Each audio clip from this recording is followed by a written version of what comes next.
ខ្ញុំមានសង្សារហើយគេស្មោះខ្ញុំនឹងមិនក្រឡាគឺស្នេហ៍រហូត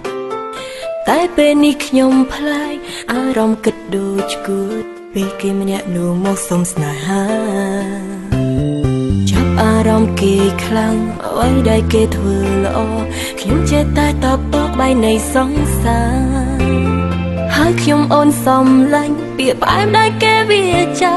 ខ្ញុំច្របល់អរអស់ហើយខ្ញុំដូចជាចង់លេងសើចនឹងគេទាំងមិនមែនស្នេហ៍ពិតខ្ញុំចង់នៅក្បែរនៅចិត្តសងមើលចង់ហៅគេបងសំឡាញ់តែចិត្តដូចនៅផ្អើលព្រោះខ្ញុំមិនធ្លាប់ក្បត់ចិត្តសងសារខ្ញុំដូចជាចង់លេងសើចនឹងគេចង់ស្នេហ៍គេខ្លាំងណាស់ហើយដឹងពីអ្នកមិនប្រាប់អ្នកណាចង់បំពេញបំណងខ្លួនឯងលាក់បាំងផ្នែកសងសារទោះដឹងថាក្តីស្នេហានេះមិនស័ក្តិសមតែចិត្តចង់ធ្វើ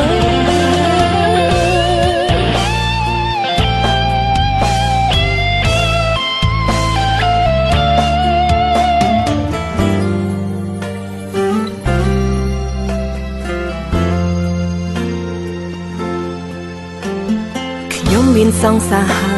ហើយគេស្មោះខ្ញុំនឹងមិនក្រឡាស់គឺស្នេហ៍រហូត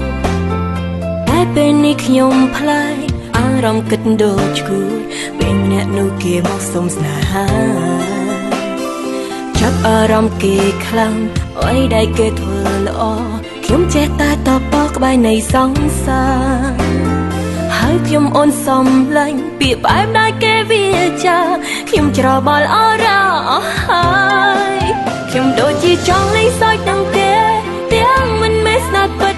ខ្ញុំចង់នៅក្បែរនៅចិត្តសងមើលចង់ហៅគេបងសំឡាញ់តែចិត្តដូចនៅផ្អើលព្រោះខ្ញុំមិនធ្លាប់ក្បត់ចិត្តសងសារ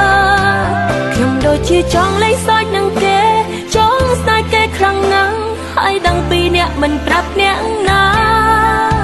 ចង់បំពេញបំណងខ្លួនឯងលាក់បាំងផ្នែកសងសារទោះដឹងថាក្តីស្នេហានេះមិនស័ក្តិសមតែចិត្តចង់ធ្វើខ្ញុំដូចជាចង់លេងសើចនឹងគេទាំងមិនមែនស្នេហ៍ពិតខ្ញុំចង់នៅក្បែរនៅចិត្តសងមើលចង់ហៅគេបងសំឡាញ់តែចិត្តដូចនៅផ្អើលព្រោះខ្ញុំមិនធ្លាប់ក្បត់ចិត្តសងសារខ្ញុំដូចជាចង់លេងសើចនឹងគេចង់ស្នេហ៍គេខ្លាំងណាស់ហើយដឹងពីអ្នកមិនប្រាប់អ្នកណាចង់បំពេញបំណងខ្លួនឯងលាក់បាំងផ្នែកសងសារទោះដឹងថាក្តីស្នេហានេះមិនស័ក្តិសមតែចិត្តចង់ធ្វើ